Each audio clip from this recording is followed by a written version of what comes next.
Shalom, shalom, shalom. First and foremost, all praises and the honor is due to Yahweh by Hashem HaMashiach wa Malak Yahushai.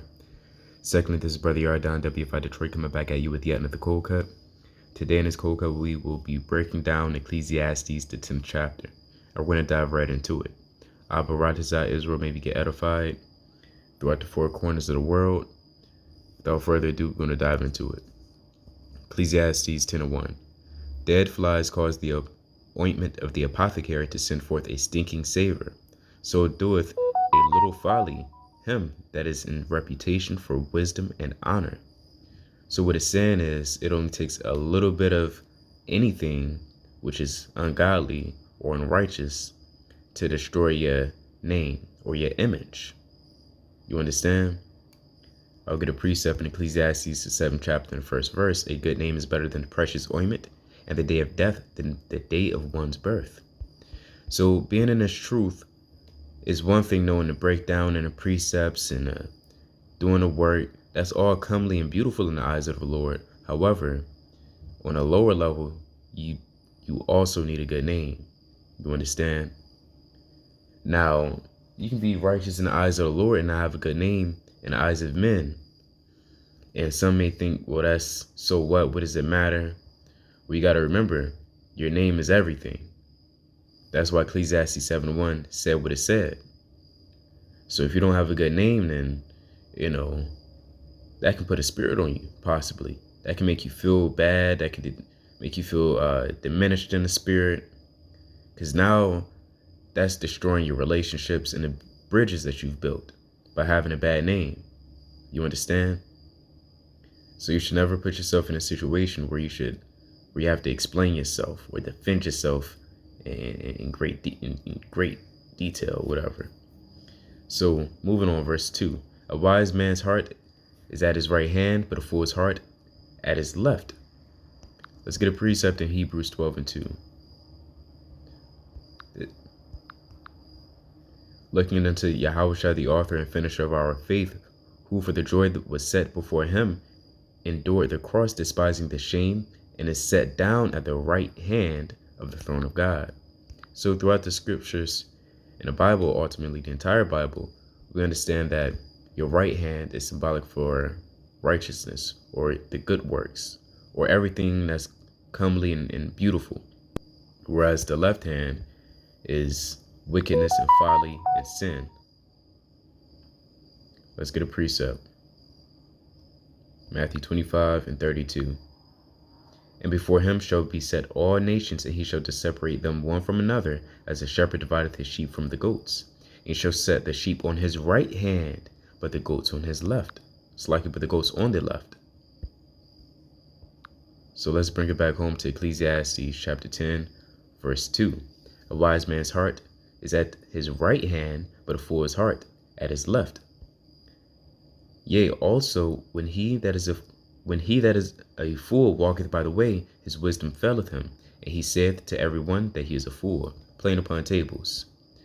And you don't always have to say that you're a fool, but the way that you bring about certain information or a tale, you can prove that you're a fool, basically through your speech or your mannerisms, your image, all of that. Verse 4. If the spirit of the world rise up against thee, leave not thy place, for yielding pacifieth great offenses.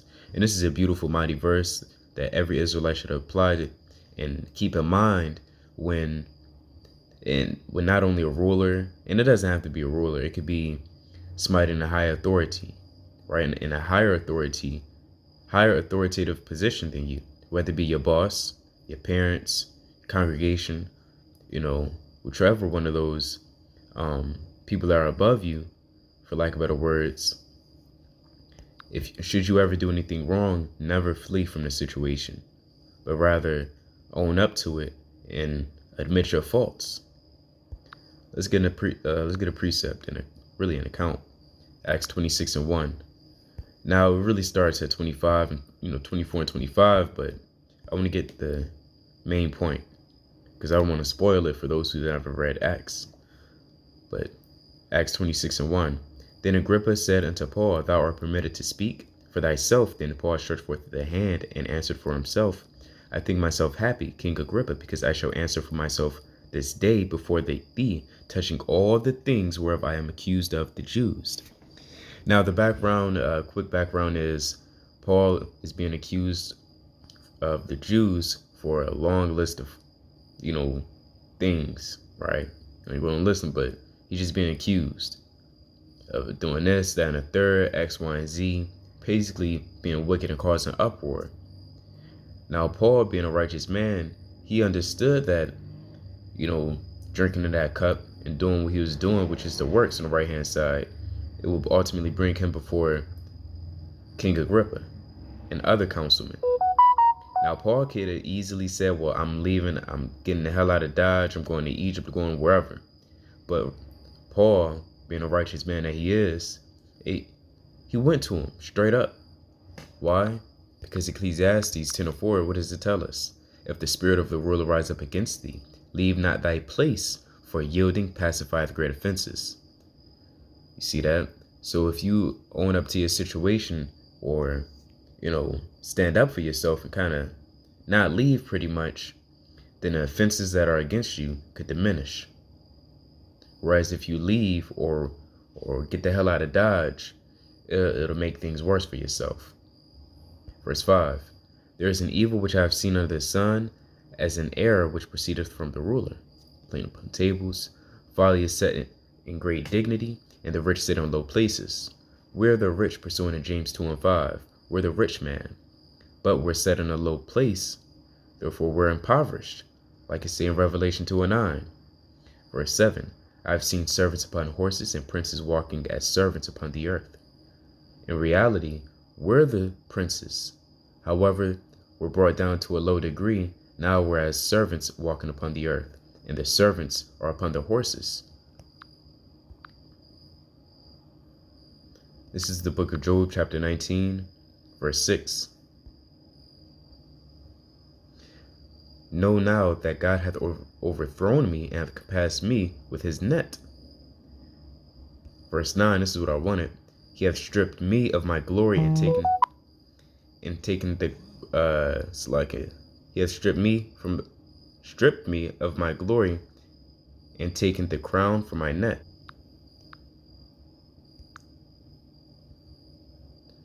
Let's go back to Ecclesiastes.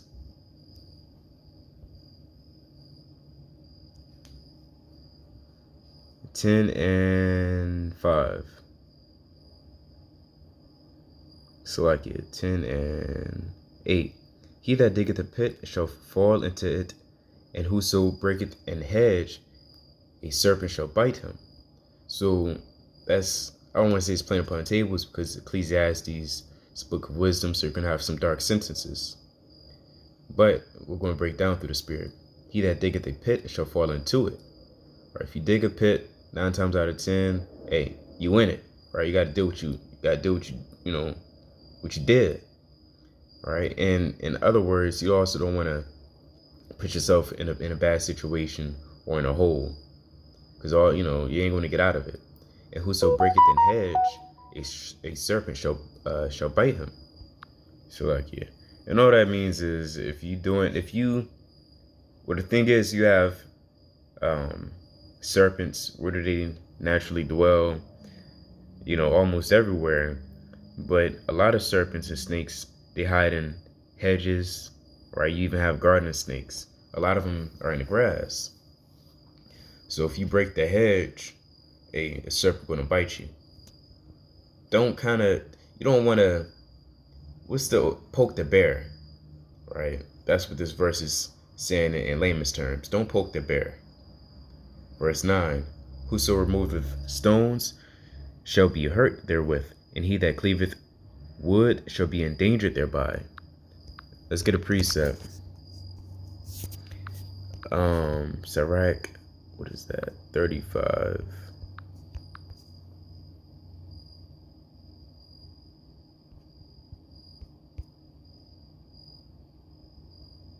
and 23. When one buildeth and another pulleth down, what profit have they than but labor?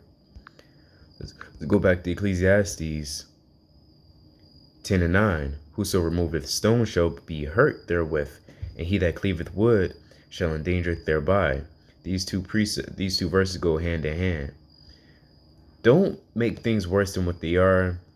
Don't destroy yourself in the process of trying to, think you're doing what's right, which is why you have to get counsel.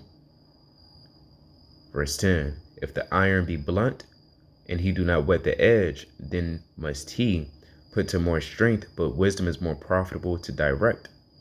Now there's I will have to find it, but there's a guy on TikTok and he's a Jake.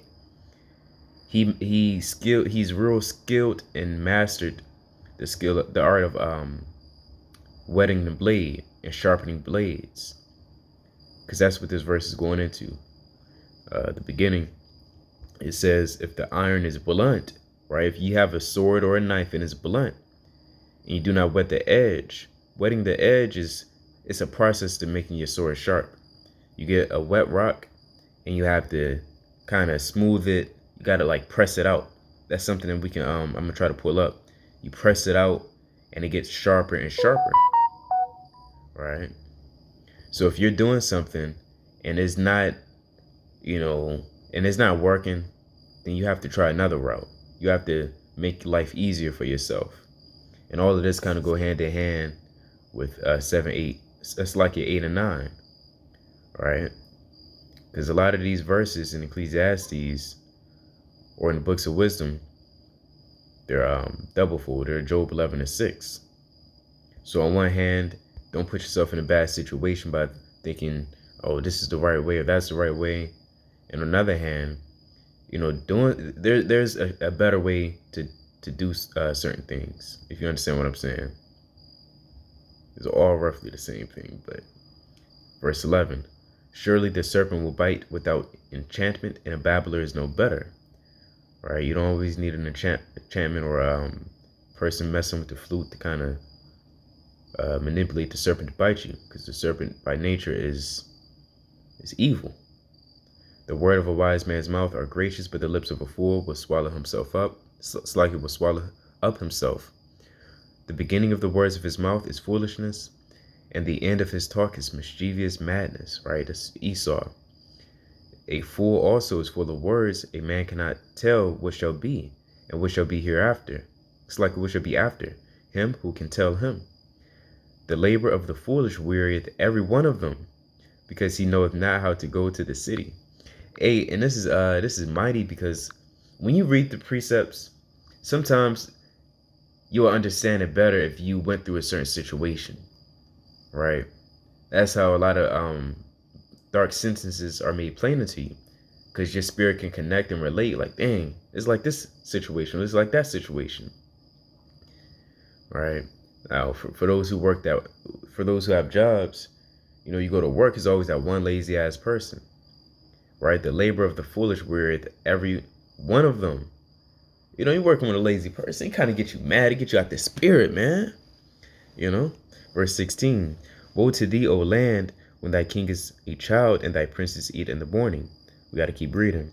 Blessed art thou, O land, when thy king is the son of nobles, and thy princes eat in due season for strength and not for drunkenness.